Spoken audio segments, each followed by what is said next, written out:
And good morning and welcome to the Old School. It's Ross Miller along with the esteemed Dr. Stephen Bourgeois coming to you live from our various intellectual epicenters, the nurturing bosom of our homes, and ready to set out on another podcast and another topic. Good morning, Dr. Bourgeois. Good morning, Dr. Miller. How you doing?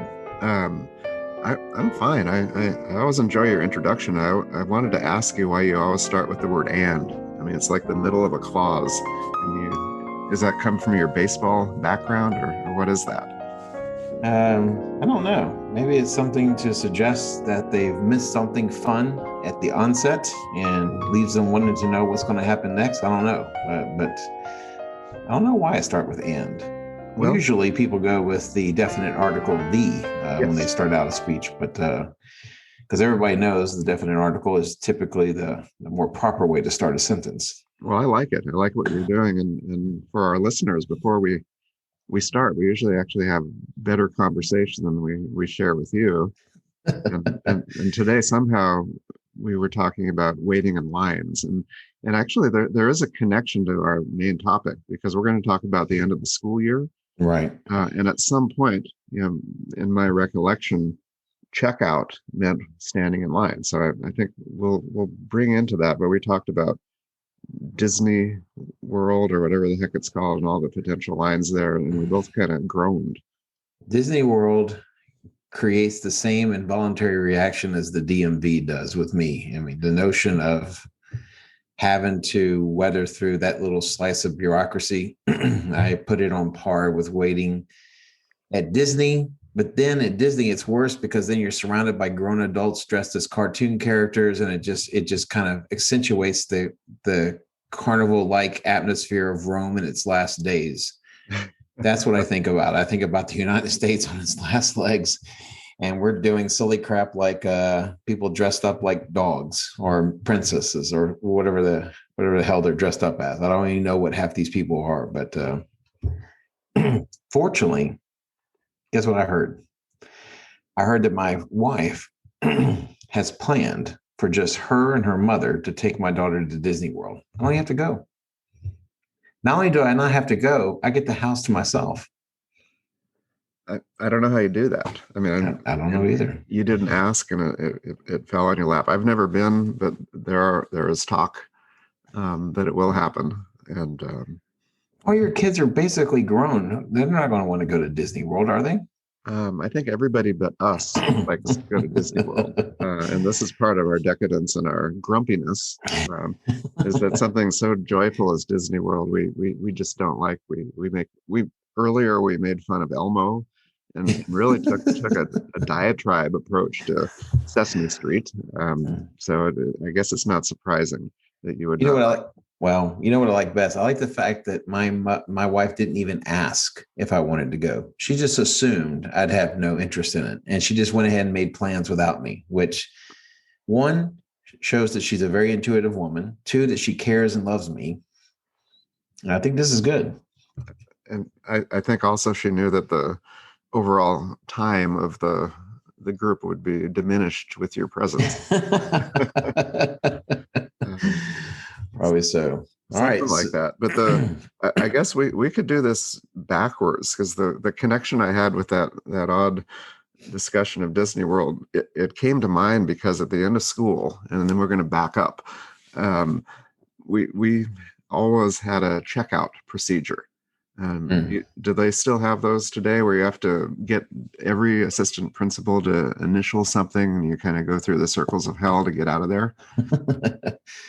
They do still have it. Now, I will say that, excuse me, good gracious. I will say that in the year of the COVID, a year that has made everything more difficult, on the flip side of that, it has made checkout easier, because as a department chair, we have these meetings, and then we say, okay, how should we do checkout this year? And I didn't even bring it up. I wasn't even the one that started this conversation, but the idea of, well, we should streamline this as much as possible. And so basically, if your grades are turned in, if everyone who failed knows they failed. Bob's your uncle. You're out the door. We'll sign the sheet and you're done. Whereas before, you're right. It was like going through some sort of bureaucratic hell where you just had to go from one door to the next, and each door had its own line of varying lengths and sizes and movement speed, and where you had to check out. You had to check out the library. Did you get all your equipment in? Did you check out with the one principal that is in charge of the books, the book czar, the book Nazi? So you had to check out with them. And then, I don't know, Mr. Miller, it says you have one book about quantum physics. I said, trust me, I would never have a book about quantum physics. It's not me. And then you just go to all these other people. And it was like their own little fiefdom. It was their own little slice of authority and power. And it was their own little way of making, and I'm sure most of them didn't think about it this way, but I did know a couple that did think about it this way, where to them, this was their opportunity in a world where they have no power. They have no authority. They thought they were going to get authority being a vice principal, but they have no authority over the kids. Kids don't listen to them. Their wife probably doesn't listen to them. No one listens to them.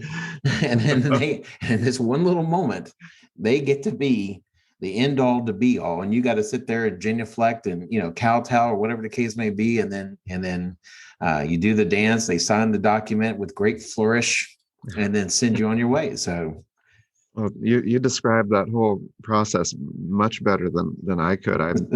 I tend to block things out that I don't like to remember, but the idea of a vice principal with a line outside her or his door. Right. Is my memory of that. And I had a conversation once with one of those experienced teachers like us, when I was a little bit younger. And so we call them dinosaurs. And so there was a dinosaur who noticed that this vice principal had a line, and they were asking all these questions, tell me about what are you going to do this summer, and how's your wife? Sign the damn documents. Yeah, suddenly they're interested, but it goes on. And I asked her why is she doing this? And she looked at me and she said, because she can. Okay, now I see the game. So I think you're right on. It's an exercise of power, but those little stamps or signatures were hard to come by.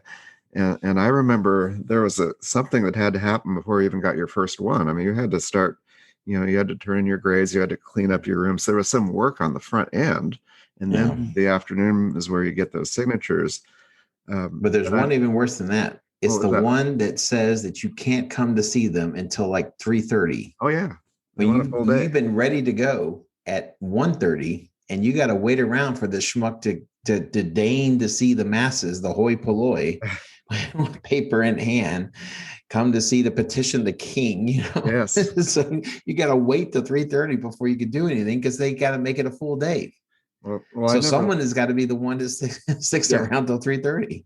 Well, I was less concerned with the vice principals and whoever, the librarian. I mean, they were doing what they needed to do. And let's face it, most of them were really efficient and quick because they understood.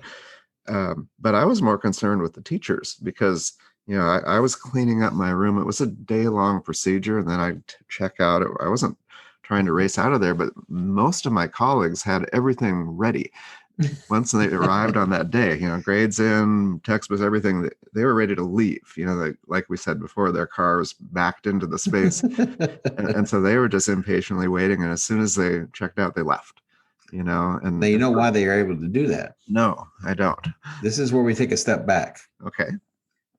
Because for the last week and a half prior to school, they didn't do crap, so it may have been a study hall, it may have been just a gab session, it may have been, whatever it was, especially now, because we make everything about the tests. Right. We preach ad nauseum about the test. So after the test is over, the kids understandably think they're done, even though we still got like a week and a half, 2 weeks left of school.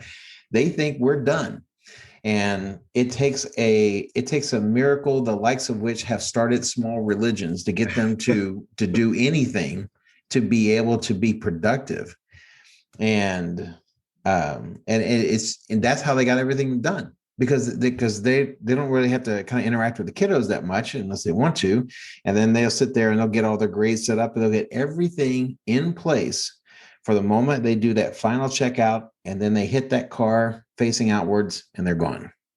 They're gone. And there was I don't know if it's a great movie, but a movie that I saw a few times with Mark Harmon. Do you remember that? It was called Summer School. Summer School.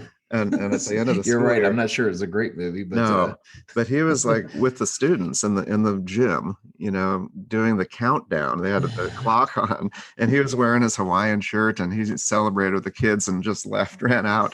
And then I think they stopped him. He had to teach summer school. That was the whole thing. But I think a lot of teachers are in that position because they've been preparing for that checklist for about 2 weeks because they've literally checked out. Right. Well, the kids have. You might as well join them, I guess. So I guess so. But like in many things, I kind of railed against that. That's our whole premise of our podcast. But I spent that day casually going through my materials, and it was no easy thing. And so I was typically the last person to leave. And at that point, the power relationship shifts because those vice principals want to get the heck out of there. And so then they come looking for you. Oh, not just looking. It was they're lined up outside your door. No, they weren't lined up. They had the intercom, and this stresses me to this day. But they would get on the intercom. There was one Latin teacher next to me, and so they would say, "Mr. Burgess," at that point, Mr. Bourgeois, and then Mr. So and so, the Latin teacher, please turn in your forms. And every about 30 minutes, they would list a few teachers that weren't there. And eventually it was the two of us. And they'd just give up and say, come back tomorrow or leave it on my desk. Doesn't matter. They'd sign it ahead of time. They were just tired. But that was my experience. And it still stressed me out, trying to get out of there in my own way. See, I'm surprised you didn't find the joy in that. Oh, I did. I kind of enjoyed it, but I actually wanted to leave because often I would drive back to Oregon from Texas to Oregon my car was packed. Right. But I still, it was a process to literally process the year. And I would worry about grades. I'd turn in a grade and you had a borderline grade.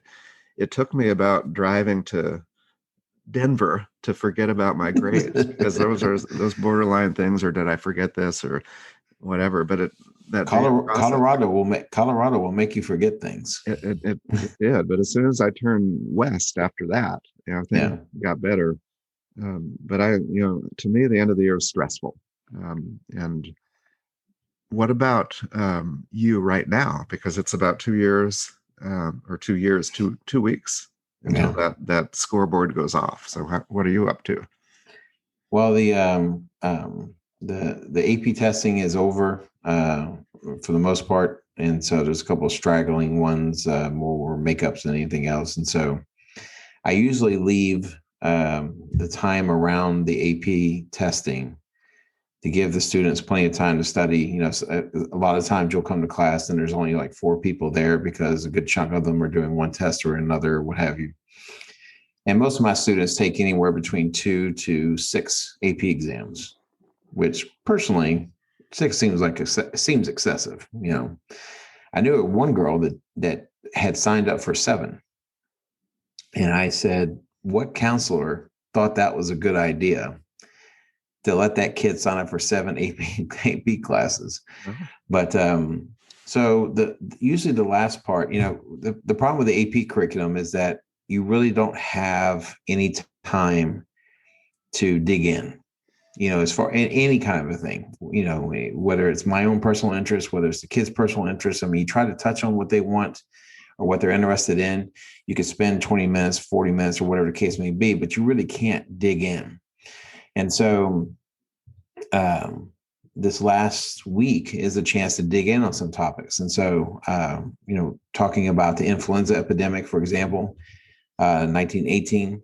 And, prior to a couple of years ago, my students only saw it as an historical oddity. They had no contextual understanding of what it meant to go through an epidemic or a pandemic. Now they do. And so it makes for an interesting conversation with some of the students about what it is that they are drawn to. and what they notice compared to what the experience that Americans went through in 1918, 1919, and compare that with what we're going through now. And some of it is some of the same arguments. Some of it is some of the same discussions. But it just allows for us to dig in a little bit. And that's what I enjoy. Now, I only really have this week coming up to do that, because then after this week coming up is finals week. And then, well, here's another thing that kind of makes everything farcical at the end, is that we now have an exemption policy. And the exemption policy allows a student to forego the final exam of a class, provided he has a certain graded point average and not that many absences. But because of COVID, because half the kids are online, how do you really measure absences? It seems like an easy question to answer, but apparently not. And so what they've done is they've just made it a grade thing, that if their semester grade absent of the AP of the final exam is 85 or higher, then they get to exempt the test. Okay. And I've heard of that, but usually it had minimum of 2 absences or you're disqualified. Right. Now the absences are off the board. Yeah. You're not going to have anyone there. And then there are going to be some teachers that are going to sit there and look at their grade book and say, well, crap, I'm going to have 2 kids in here. Okay, they passed, and that's not the rule. I don't want to make it seem like, there's this kind of pell-mell anarchical atmosphere here in the school building, but that there are probably a teacher here and there that does that. And so that last week is going to be even more ridiculous because kids are exempt. Well, I recall some schools that did that where I taught, and I didn't like it at all. I mean, I get grumpy when I have to agree with policies like that, because you really don't have a choice as a teacher. You don't say, okay, I'll go with that. Right. but it's coming from above. But the students are a little bit arrogant and say, hey, I have an 85. I'm not testing.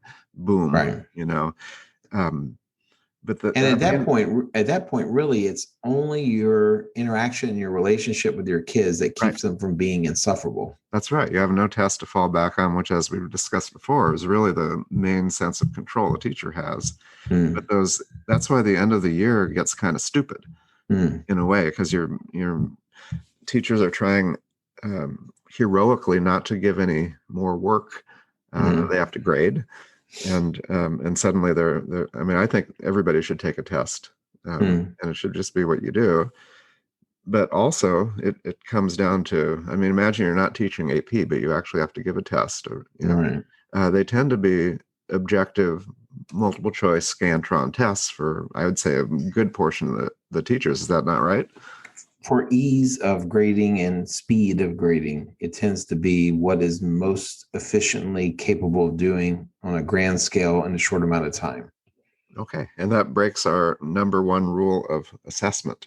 The two of us, suggest that there's an inverse relationship between the quality of an assessment and how hard it is for the teacher to grade. Correct. And so breaking that rule out of expediency to get everybody out of that parking lot as quickly as possible. Both the students and the teachers. That's right. But I consistently broke that rule. I mean, if I had a multiple choice portion, I also had a writing portion, always. And so during that afternoon where I was getting bugged and yelled at through the intercom, quite often I was grading, open-ended essay questions, and not really smart, strategically on my part. But I felt that was, you might as well give them a test if you're going to give them a test. Right. Well, with mine, it's a little bit different in the sense that in U.S. history, in the state of Texas, kids take, in an AP class, they take 2 what amounts to final exams. There's the STAR test, which is the end of course exam, which goes towards graduation. And then there's the AP exam.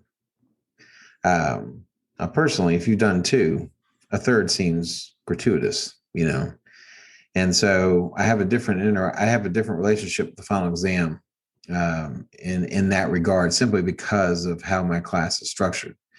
But if you're like in an on-level class, I think it would be interesting how much pushback you would get I think the kids take it, they take it, whatever, they do it, they don't do it, who cares? But it'd be interesting to see how much pushback you got by suggesting that, a non-AP class should do a test that consisted both of multiple choice as well as short answer.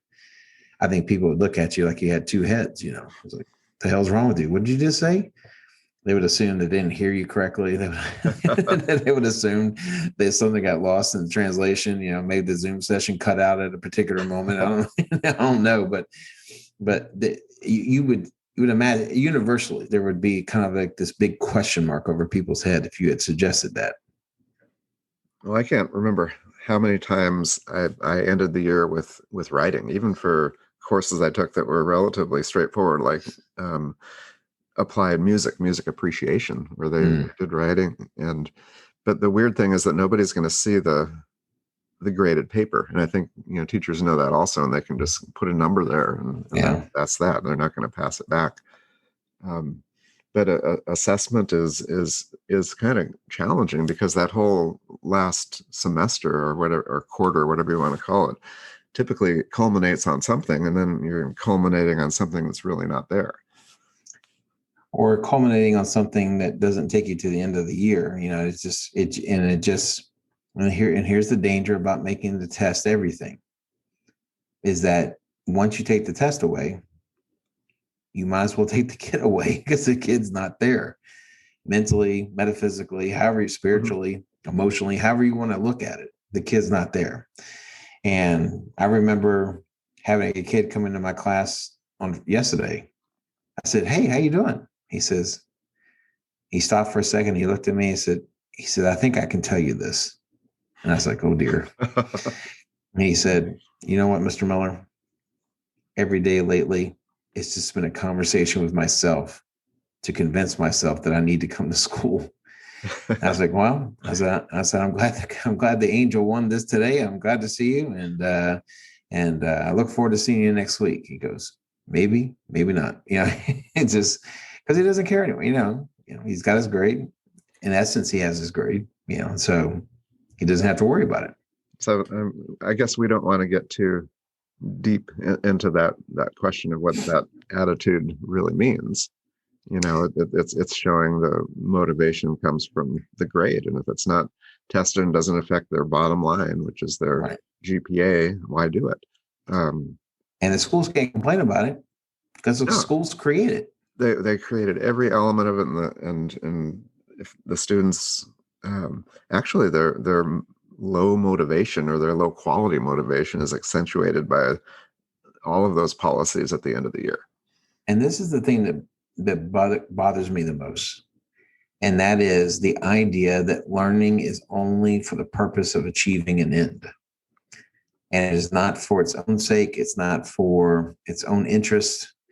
And, I don't understand how you sustain. And this is why a lot of these mission statements you see painted on the walls, done by some third-year art class or whatever the heck they got going on, But this is why those mission statements are full of crap, because you sit there and you talk about, in the mission statement, you talk about the building of lifelong learners. There is nothing going on in the last 3 weeks that is suggestive of an atmosphere that creates lifelong learners. Matter of fact, it is testimony of the opposite.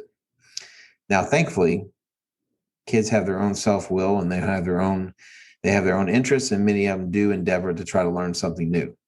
But there's nothing more enticing, there's nothing more provocative than the idea that you can mentally check out now for the next 3 months until you start this thing over again, and in the next grade. So. Well, the feeling, at least as a teacher for me, it's kind of this anticlimactic feeling, and then everybody's gone. The building closes up, and you walk out, and you're on summer break, whatever that means. But you don't have the, to use an athletic metaphor, you don't have the tournament at the end where you win or lose or whatever. But it seems to be a bit of a dull moment as you walk out of that room. It's not the moment where you see the teacher walking down the hall, kind of patting himself on the back and raising the arm, little celebration.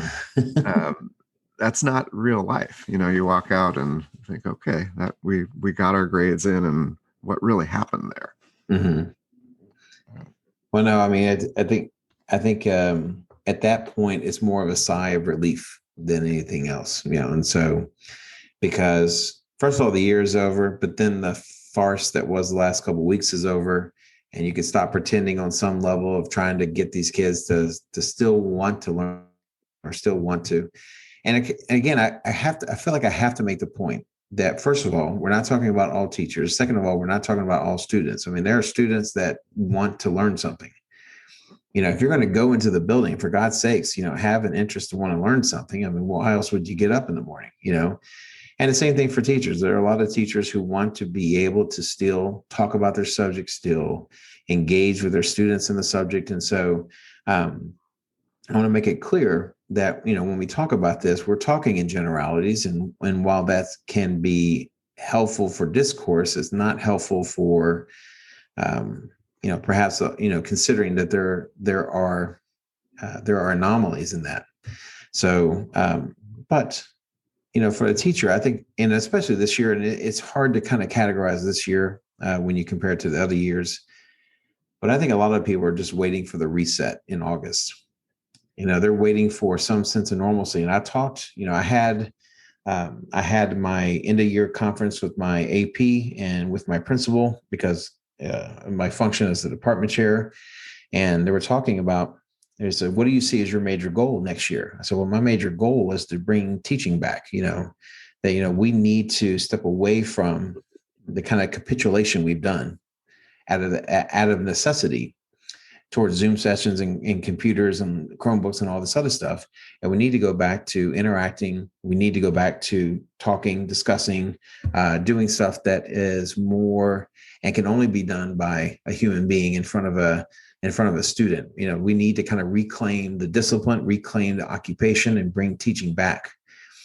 So to me, that's going to be the biggest trick. And right now, no one's thinking about that. Right now, they just want to get through the rest of this damn year and just call it a day and, say, okay, there's a chapter for the retirement book. And you just hope that next year has some sort of sense of normalcy. Our district had already said that we were not going to have remote students next year. There will be a virtual academy, but there's a limited number of seats.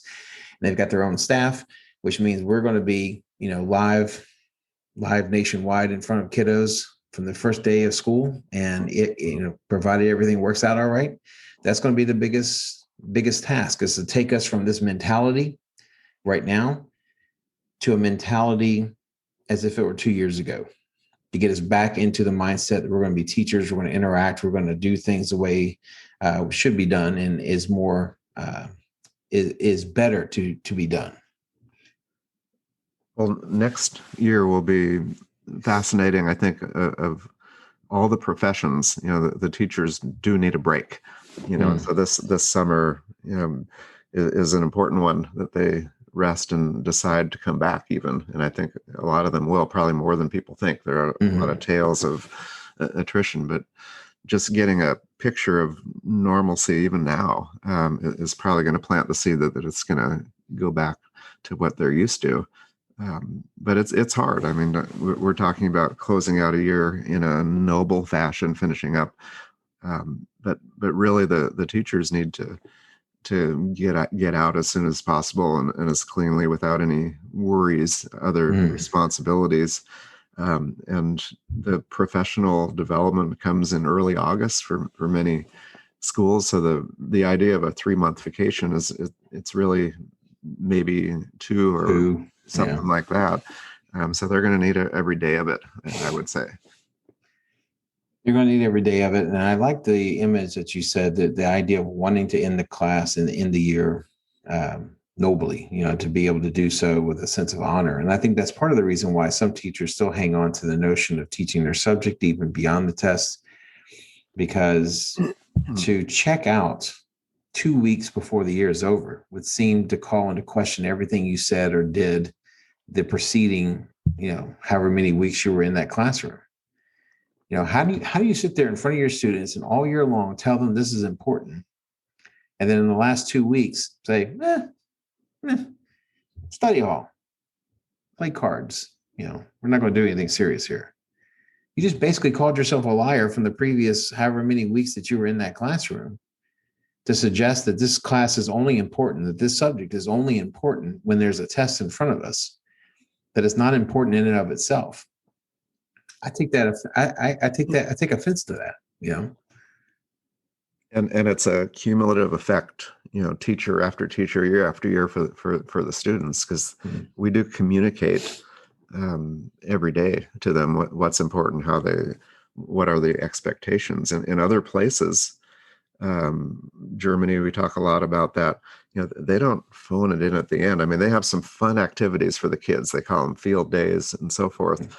But they also build in, my understanding is some grading days, because they don't use bubbles, multiple choice tests. So they're still grading essays at the end. So they take a pragmatic approach and probably build in a few grading days. And I mean, what happens when the grades are due the same day that you give your last test? It kind of precludes a meaningful test, because you need to be able to grade it and turn it in. Right. So just a scheduling thing of professional development at the end might make some difference, but I don't think so. I think, like you said earlier, it's ingrained into students and teachers and administrators that we close out quickly and pivot to the next year, probably in the early month of May, when we'd like that pivot to happen at the beginning of June. And they used to do in-service training at the end of the year, right? And where you were there for an extra day or so doing God knows what. I mean, but you don't want that. You don't want to go there. You don't want any group sessions with teachers in a room at the end of the year. Talking about a toxic environment, Right. And let's tell us how you're all feeling right now. Yeah. Well, we're feeling that we have to be in a room with each other right now. That's the last thing we want at this point. Tell us what your lasting impressions are of the year. How could we have done things better? How much time do we have? I don't have a day here, but and I think administration kind of gave up the ghost on that one in the same way that some teachers give up the ghost on the school year. In the last couple of weeks, it was like, well, this is pointless. And for the administration, behind every question should be another question. Do you really want to know the answer to your first question? Yeah. And so, and of course, it compounds the problem. Teachers are a rather bitchy lot to begin with. I mean, they'll sit there and they'll complain about, free ice cream on Sundays, whatever, we got to show up on Sunday for free ice cream. It's just, I mean, some of them are horrid individuals, but, and so as an administrator, you really have to kind of play your cards right as to what questions you ask. And, and like I said, you have to ask that question. Do you really want to know the answer? So I think just cumulatively, it makes the end of this thing rather ignoble, to be fair. So it's a great way to end our program on that depressing note. We started out talking about waiting in lines and Disney. I don't know where that came from, but you brought it up, but and a lot of teachers are going to leave that line from their vice principal's office to the Disney line. Who knows? They might put themselves right back in there. The only difference is that the Disney line will have that kind of back and forth kind of snake-like, it doesn't get quite that bad at the vice principal office, but who knows? I don't know. So what are you doing on your vacation, Steve? I don't have a vacation. That's the thing. And I never did as a teacher. I would always continue working in some capacity. I'm not really good at vacations, as you know. It's more than a workaholic. It's working because it kind of gives joy, and when you're not working, you're bored silly. Yeah. Well, my wife has had to deal with, because even when we get away, like the day and a half before we leave to come back home, I'm already mentally back home, working through problems in my head. It drives my wife crazy. She goes, can't you just enjoy that we're still here? I say, yeah, we're still here. Yes, but I have a reality I have to return to here in about another day. It doesn't make sense to just surprise myself with it and all the responsibilities therein. The moment I step off the plane, I start thinking about it. And so I think it's the burden our wives must shoulder, unfortunately. And it's what it makes them all the more remarkable, I think, that both of us married up to a certain degree. And so, Oh yeah, and I'm not going to say they married down, but they married a couple of grumpy people. There's no doubt about that. There's more than one occasion when my wife has said, God bless it, what are you going to be like at 60? So well, I'm almost there, and I have an answer to that. I haven't really changed so far. And I just feel bad for my wife. She'll just shake her head, and I'm like, "Here, I was like this when you met me. Don't shake your head." I've heard you say that. Whenever I come over to the house, that comes up. We need to wrap it up. Yes. Yeah. Let's call it a day, and let's say have a good weekend here, Dr. Bourgeois. Enjoy your weekend too. Yeah.